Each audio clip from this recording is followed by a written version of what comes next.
Oi pessoal, esse vai ser um vídeo rapidinho mostrando como a gente pode pintar essas maçãzinhas de 3 maneiras diferentes. E depois vamos comparar os resultados entre eles. Então, bora pro vídeo! Para facilitar a pintura de miniaturas é sempre bom a gente ter alfinete.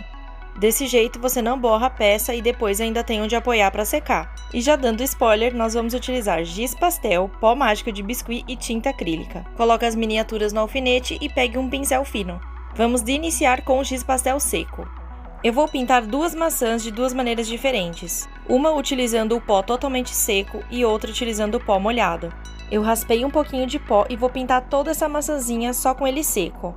Observem que o resultado fica sutil, fosca e bem clarinha. Agora nós vamos utilizar um pouquinho de água e pegar o pozinho, misturar nessa água e passar na maçã, como se fosse uma pintura.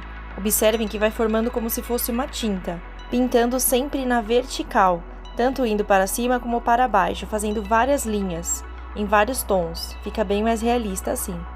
E olha só como é importante o alfinete, hein? Se você quer deixar realista, não fique preocupado em deixar tudo exatamente perfeito, porque as maçãs não são perfeitas nas cores. E logo após pintar, espete esse alfinete em algum isopor para deixar secando. Olha só, comparando as duas maçãs. Agora, nós vamos utilizar o pozinho mágico para biscuit, da mesma maneira que nós utilizamos o giz pastel. Eu vou pintar primeiro com ele totalmente seco e depois eu vou utilizar com ele úmido. E reparem que vou utilizar a mesma estratégia, vou usar 2 tons de vermelho. E o movimento do pincel é sempre o mesmo sendo seco ou molhado. Assim já dá para reparar que fica um tom mais forte do que usando só o giz pastel. Agora eu vou continuar a pintura com o pó seco, mas com um tom mais forte. Isso também vai ajudar no realismo.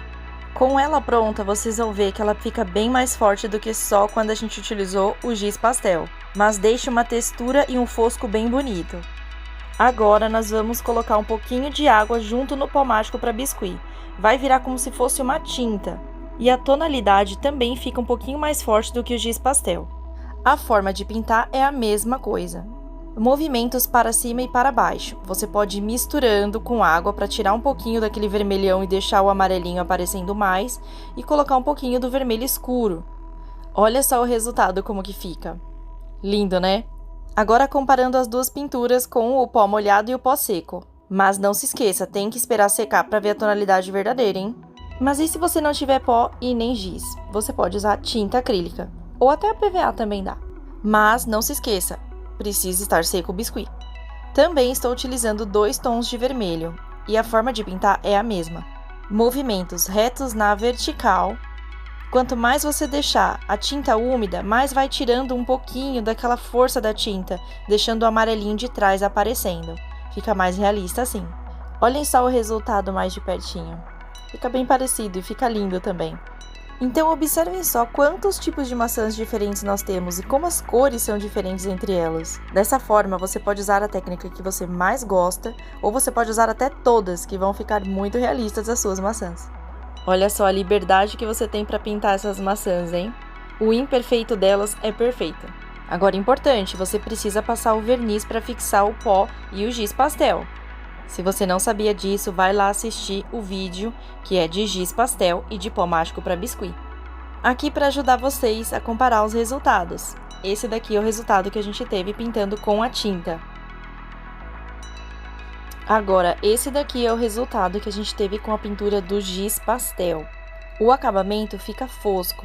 Se você quiser deixar brilhante, você precisa passar um verniz depois por cima. E agora com o pó mágico para biscuit com 2 tons diferentes. Reparem que comparando com o giz pastel fica com a tonalidade bem mais forte, mesmo quando você pinta totalmente seco. Mas, na minha opinião, as duas formas ficam perfeitas justamente para a gente poder variar os estilos das maçãs. E olha só que interessante, você nem repara a diferença, só naquela que a gente pintou com o giz pastel seco. E mesmo assim fica bem legal, que a nossa proposta é ter várias maçãs diferentes, não é? Prontinho! Agora você pode colocar a maçãzinha no seu cenário. E olha que dá para usar em vários cenários, hein? Essa daqui eu fiz especialmente para montar a base de Aladdin, para fazer referência àquela cena da Jasmine que está no mercado e encontra o Aladdin e o Abu. E olha só que legal a gente fazer miniaturas para os nossos dioramas, cenários, bases. Dá aquele toque especial, né?